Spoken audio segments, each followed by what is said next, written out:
Assalamualaikum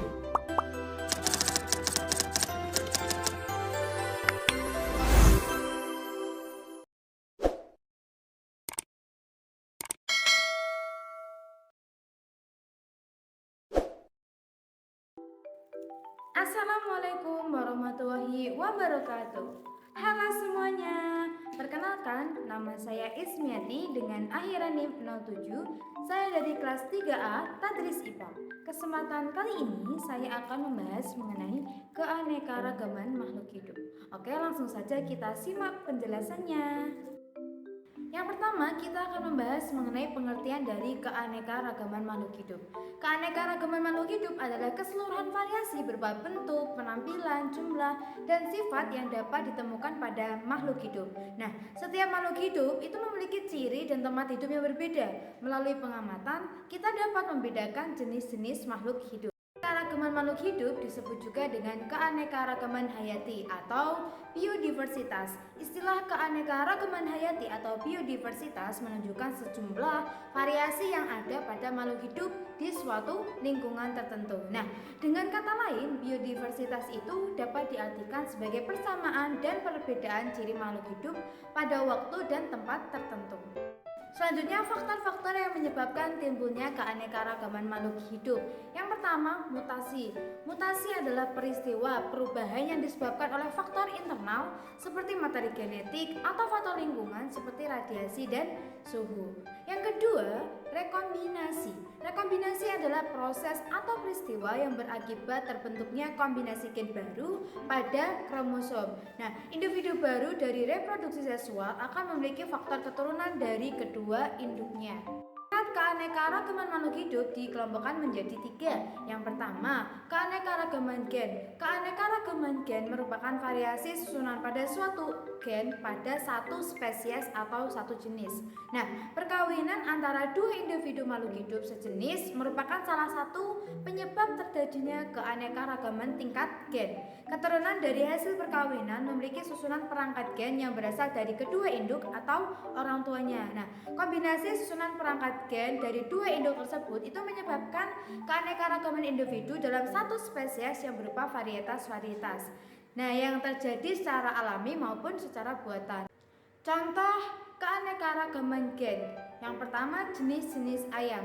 Nah, itu ada ayam kate, ayam serama, ayam cemani, ayam bangkok. Dan misalnya dalam tumbuhan keanekaragaman gen, misalnya jenis mangga ada mangga aromanis, mana lagi mangga madu, mangga golek, mangga apa, dan masih banyak contoh lainnya mengenai keanekaragaman gen.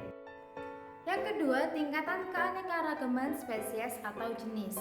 Keanekaragaman spesies atau jenis itu merupakan variasi yang terdapat pada makhluk hidup atau antar spesies dari satu famili.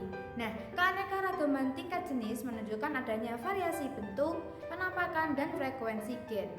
Ekosistem kita itu sangat memiliki beraneka ragam sehingga jenis makhluk hidup yang ada pun sangat beraneka ragam pula.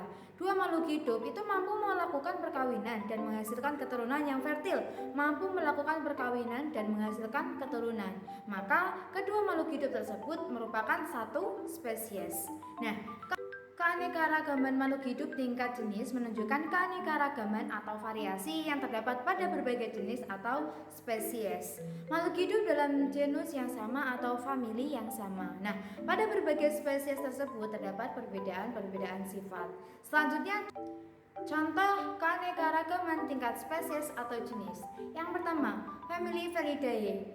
Itu ada kucing, harimau, singa. Kemudian famili Palmae, kelapa, aren, palem, siwalan, lontar. Kemudian ada contoh famili Papilionaceae, kacang tanah, kacang buncis, kacang panjang, kacang kapri. Kemudian ada contoh famili Germinae, rumput teki, padi, dan jagung. Nah, semua contoh tersebut merupakan contoh dari keanekaragaman tingkat jenis atau spesies. Yang ketiga, keanekaragaman ekosistem. Keanekaragaman ekosistem merupakan keanekaragaman yang terjadi karena interaksi makhluk hidup biotik dengan lingkungannya. Nah, komponen biotik itu seperti komunitas hewan, tumbuhan, dan mikroorganisme. serta komponen abiotik yaitu lingkungan tempat makhluk hidup tersebut tinggal seperti tumbuhan, hewan dan mikroorganisme dengan faktor abiotik seperti tanah, air dan udara di suatu tempat tertentu. Nah, komponen-komponen ini saling berinteraksi satu dengan lainnya dalam melakukan siklus materi dan energi. Nah, setiap ekosistem memiliki ciri-ciri lingkungan fisik, lingkungan kimia, tipe vegetasi atau tumbuhan dan tipe hewan yang spesifik. Kondisi makhluk hidup ini sangat beragam. Nah, kondisi lingkungannya beragam tersebut menyebabkan jenis makhluk hidup yang menempatinya beragam pula. Nah, keanekaragaman seperti ini disebut dengan keanekaragaman tingkat ekosistem. Secara garis besar terdapat dua ekosistem utama. Yang pertama ekosistem daratan atau ekosistem terestrial dan ekosistem perairan atau ekosistem akuatik. Nah, ekosistem darat terbagi atas beberapa bioma, di antaranya yang pertama bioma gurun, bioma padang rumput, bioma savana, bioma hutan gugur, bioma hutan hujan tropis, bioma taiga, bioma tundra. Nah, sedangkan ekosistem perairan dapat dibagi menjadi ekosistem air tawar, ekosistem laut, ekosistem pantai, ekosistem hutan bakau, dan ekosistem terumbu karang.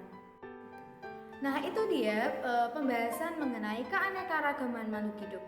Dari saya mohon maaf apabila ada kesalahan yang tidak saya sengaja. Semoga bermanfaat. Terima kasih. Wassalamualaikum warahmatullahi wabarakatuh. Dadah.